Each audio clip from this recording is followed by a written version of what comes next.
खबर जालौन की कुठौन थाना पुलिस को बड़ी सफलता हाथ लगी है, जहां मुखबिर की सूचना पर घेराबंदी कर 4 अंतर जनपदीय को गिरफ्तार किया गया। वहीं गिरफ्तार किए गए बदमाशों के पास से अवैध तमंचे, जिंदा कारतूस और चोरी करने में प्रयुक्त होने वाले उपकरण को बरामद किया गया है। बता दें कि गिरफ्तार किए गए बदमाशों के खिलाफ सुसंगत धाराओं में मुकदमा दर्ज कर कार्रवाई करते हुए जेल भेजा जा रहा है।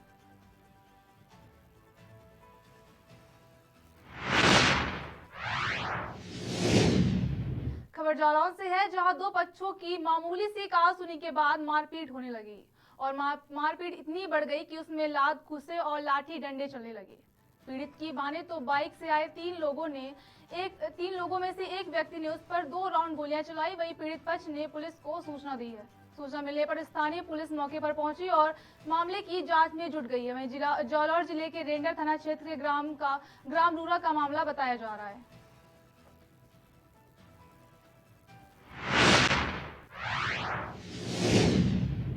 खबर वाराणसी से है, जहां माननीय सांसद जनार्दन सिंह सिग्रीवाल ने राजमार्ग संख्या 85 पर आयोजित समारोह से अनावरण महाराजगंज और बिशुनपुर महुरी हाल्ट स्टेशन के मध्य स्थित रेलवे क्रॉसिंग पर नवनिर्मित रेलवे अंडरब्रिज का उद्घाटन किया। इस अवसर पर मुख्य परियोजना प्रबंधक, उप मुख्य इंजीनियर, सहायक मंडल इंजीनियर, जनसंपर्क अधिकारी, क्षेत्रीय जनप्रतिनिधिगण और गणमान्य जन समेत भारी संख्या में क्षेत्रीय जनता उपस्थित रही।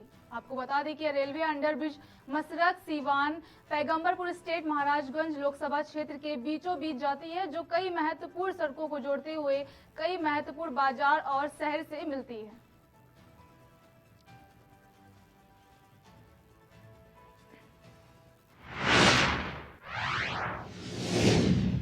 खबर वाराणसी से है, जहां युवा कार्यक्रम और खेल मंत्रालय भारत सरकार की सचिव सीमा राजीव लोचन ने पूरे भारतवर्ष के संपूर्ण गांव में स्थापित होने वाले अमृत वाटिका का शुभारंभ किया है। साथ ही बीएचयू के मालवीय मूल अनुशीलन केंद्रीय परिसर में वृक्षारोपण किया गया। वहीं प्रधानमंत्री के पंच प्राण विकसित भारत का निर्माण, गुलामी की हर सोच से मुक्ति, विरासत पर गर्व, एकता, एकजुटता और नागरिक कर्तव्य की सभी को शपथ दिलाई गई। इस अवसर पर नेहरू युवा केंद्र संगठन उत्तर प्रदेश के क्षेत्रीय निदेशक, प्रभागीय निदेशक, मालवीय मूल अनुशीलन केंद्र के निदेशक और युवा मंडलों के पदाधिकारी उपस्थित रहे।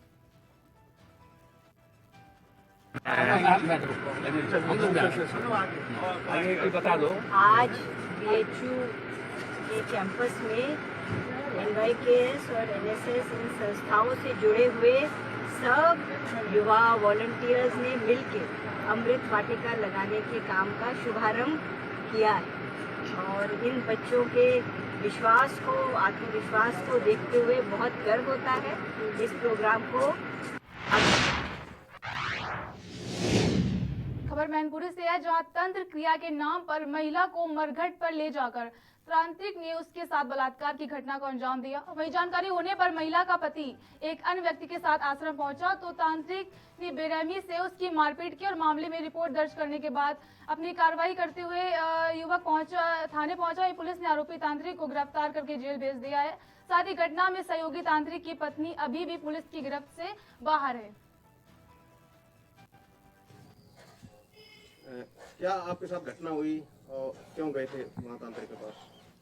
दिक्कत थी, दर्द होता था मेरे शरीर में, इसलिए तांत्रिक पास गए थे। उसने फिर मंदिर पे पूजा करी, शमशान घाट बुला ले गई। शमशान घाट क्या कह के लेके गया था? शमशान घाट पूजा लगेगी, वहीं सही हो जाओगे।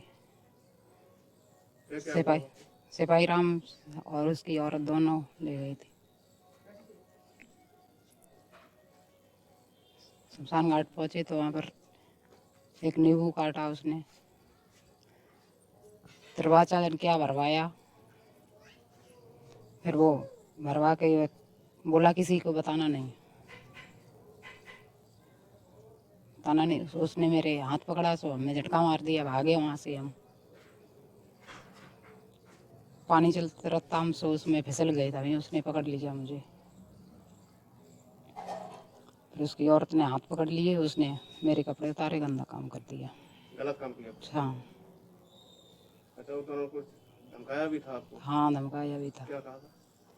कि किसी को बताना नहीं, बच्चे आपके बच्चे खत्म हो जाएंगे, आपके पति पागल बिल्कुल हो जाएगा।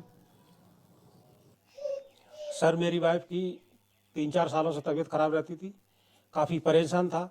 मैंने हॉस्पिटल में भी दिखाया और यहाँ तक कि कमांड हॉस्पिटल लखनऊ तक दिखाया, और एक बार मैं आरआर में भी कोशिश की तो वहाँ कुछ हुआ नहीं।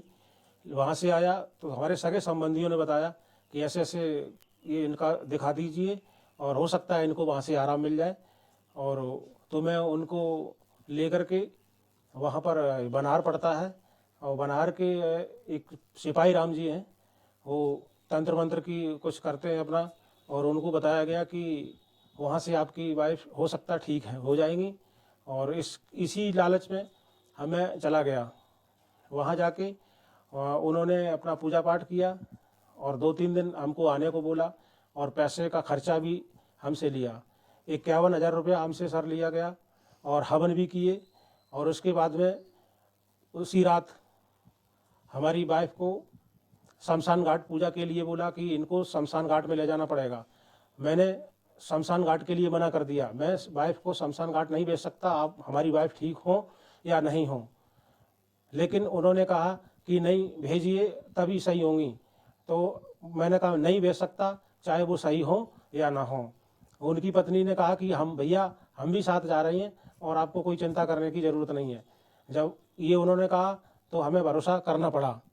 तो उन्हीं के भरोसे के साथ मैंने उनके साथ शमशान में भेज दिया, और वहाँ जाके जो भी क्या हुआ क्या नहीं, मतलब हमें बताया नहीं गया।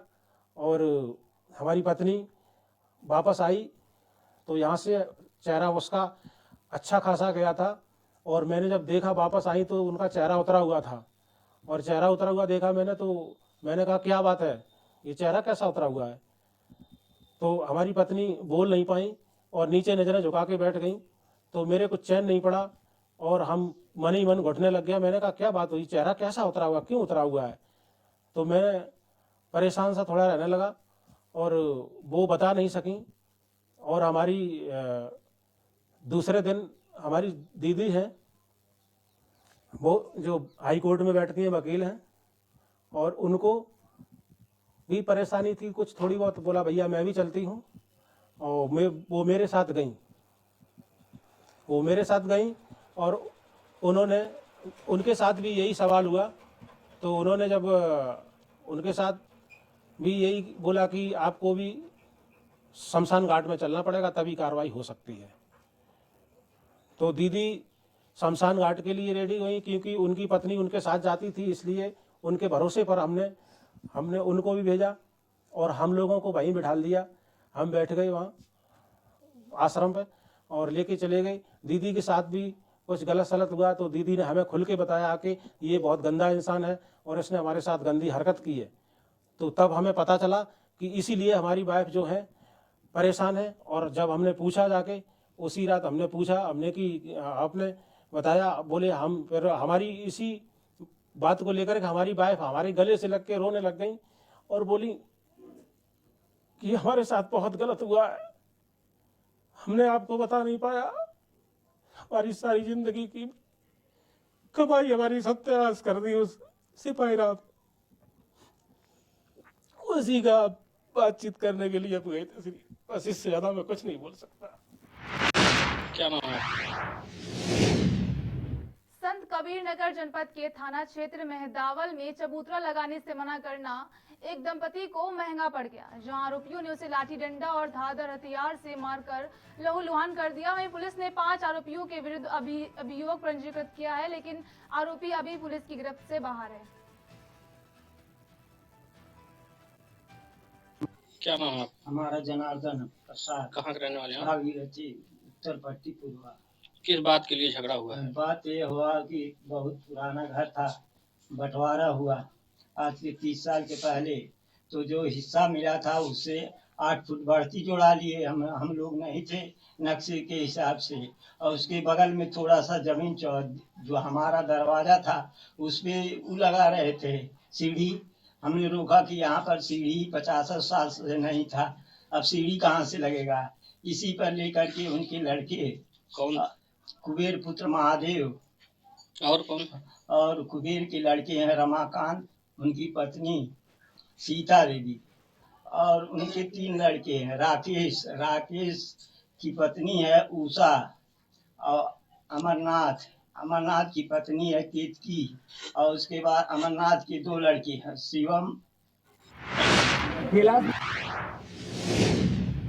आगरा वासियों को यमुना का बढ़ता हुआ जलस्तर डराने लगा है। लगातार जलस्तर बढ़ने से लोगों में दहशत बनी हुई है। वहीं आपको बता दें, लगभग 40 साल बाद यमुना का इतना रौद्र रूप देखने को मिल रहा है।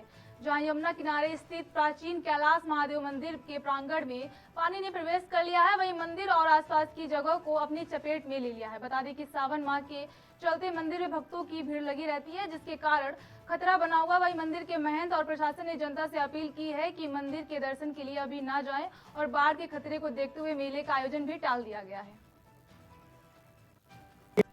कैलाश मंदिर आए हैं आप पूजा अर्चना करने के लिए। इस समय यमुना का जलस्तर वो बढ़ रहा है और आप मेरे ख्याल से आप पानी में खड़े हैं जी। क्या स्थिति है? हमारी उम्र 65 साल हो गई जी। ये बाढ़ के बाद ये पहला नजारा है कि कैलाश मंदिर में पानी आया। कौन से सन में पहले बाढ़ आई थी? सन 78 में बाढ़ आई थी। अच्छा, इसके बाद में आज कहाँ होके निकलना पड़ रहा है हमको? आज आए तो उसी रास्ते से है, लेकिन पानी में ही जाके जो बाबा के दर्शन करे हैं। अच्छा तो क्या आगे और भी भयावह स्थिति हो सकती है? ये तो भैया हम क्या जानते हैं, आप लोग जानते हैं या जो शासन प्रशासन जानता है। समस्या हो रही है निकलने में? तो जो दर्शन करने में क्या समस्या आती है? समस्या तो सभी लोगों को आती है, लेकिन भगवान के दरबार में आते हैं तो वहाँ समस्या नहीं देखी जाती है। हर हर महादेव। मैं महंत गौरव गिरी, कैलाश मंदिर आगरा से। सावन का द्वितीय सोमवार आज कैलाश मंदिर पर मनाया गया, जिसमें यमुना की भारी मात्रा में बाढ़ आई हुई है और यमुना मैया ने कैलाश मंदिर महादेव गर्भगृह में प्रवेश कर लिया है। प्रशासन की उत्तम व्यवस्था रही और दर्शनार्थियों का भरपूर सैलाब पूरे दिन चला रहा। दर्शनार्थियों दर्शन किए और अभी देखा जाए तो मंदिर का जो मुख्य द्वार है वहां तक यमुना मैया पहुंच चुकी है। तो 24 जुलाई को जो कैलाश का जो मेला तय हुआ था, अब 21 अगस्त को किया जाएगा। तो भक्तों से निवेदन है कि 24 अगस्त को की ही मेले का शुभारंभ करें। और बाकी प्रशासन की पूर्ण रूप से व्यवस्था मंदिर में रही है, चिकित्सा की व्यवस्था रही है, पुलिस प्रशासन की व्यवस्था रही है और भी एसडीएम तहसीलदार सारी लोगों की व्यवस्था पूर्ण रूप से रही है।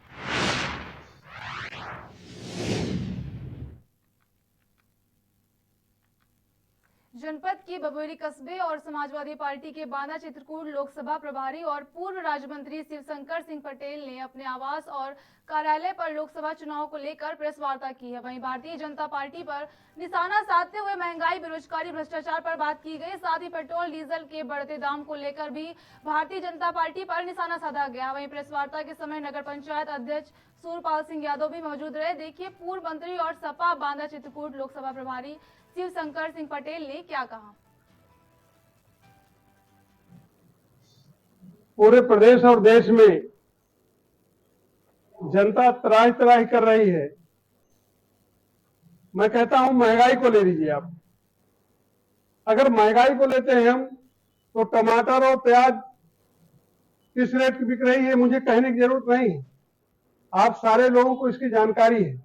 लेकिन कोई भी सब्जी ऐसी नहीं है जो 60 रुपये से ऊपर ना हो। 80 में, 90 में, 100 में, सभी लगभग इस प्रकार का। जो एक गरीब जिसे अपना पेट पालता है, प्याज नमक रोटी खाता है, आज उसको प्याज भी मुहैया नहीं है। कोई सब्जी ऐसी नहीं है जो इससे नीचे की हो। 60 से तो सब सारी सब्जियां ऊपर ही है। इसलिए ये महंगाई जो इस प्रकार जनता को मार डाल रही है, उससे कौन प्रभावित नहीं है? चाहे वो गरीब हो, चाहे अमीर हो, चाहे व्यापारी हो, चाहे किसान हो, चाहे मजदूर हो, ये सारे लोग इस महंगाई से त्रस्त हैं। दूसरी चीज, आप तेलों के भाव देख लीजिए। अगर तेल, चाहे पेट्रोल हो चाहे डीजल हो, अगर इतना महंगा तेल होगा तो निश्चित रूप से परिवहन भी महंगा, परिवहन का भी की महंगाई होगी, तो महंगाई अपने आप बढ़ेगी। और वही हो रहा है। आज डीजल हो चाहे पेट्रोल हो, ये सब अपनी चरम सीमा पर है और उसके कारण चाहे बसों का किराया हो, चाहे ट्रेन का किराया हो, चाहे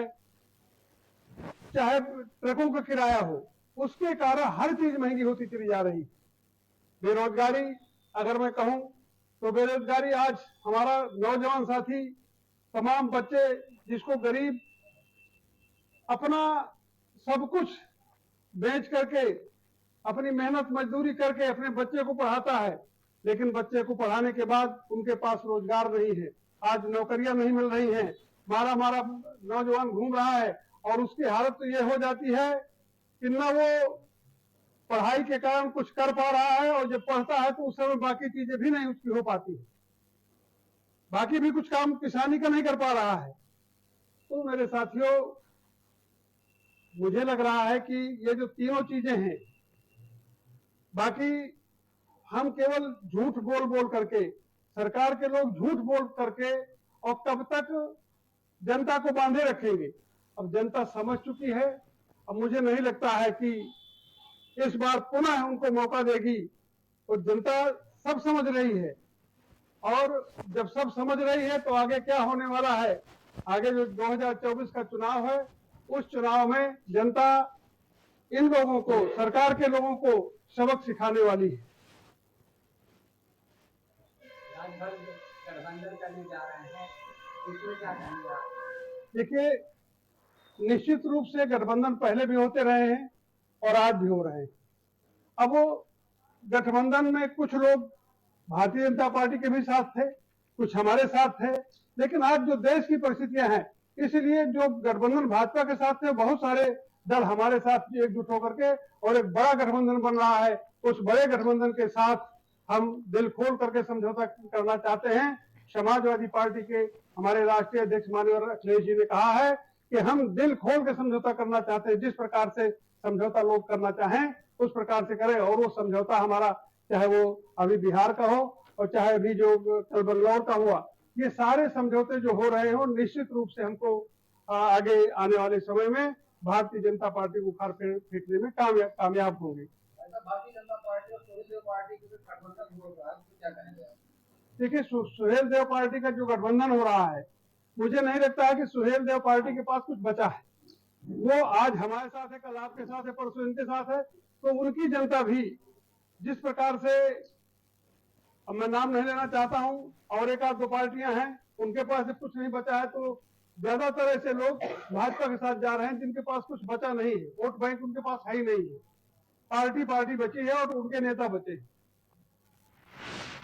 खबर पूरनपुर से है, जहां नगर पालिका कार्यालय सभागार में विधायक बाबूराम पासवान के कर कमलों द्वारा नगर पालिका के टोल फ्री नंबर 1800180230 का लोकार्पण किया गया। आपको बता दें कि इस नंबर के माध्यम से नगर में होने वाली विभिन्न समस्याओं को सुना जाएगा और उनको जल्द से जल्द निराकरण हेतु आवश्यक कदम उठाए जाएंगे। वहीं सभी नगरवासी अपनी समस्याओं को इस उपभोक्ता नंबर को डायल करके नगर पालिका कार्यालय में अपनी समस्या बता सकते हैं।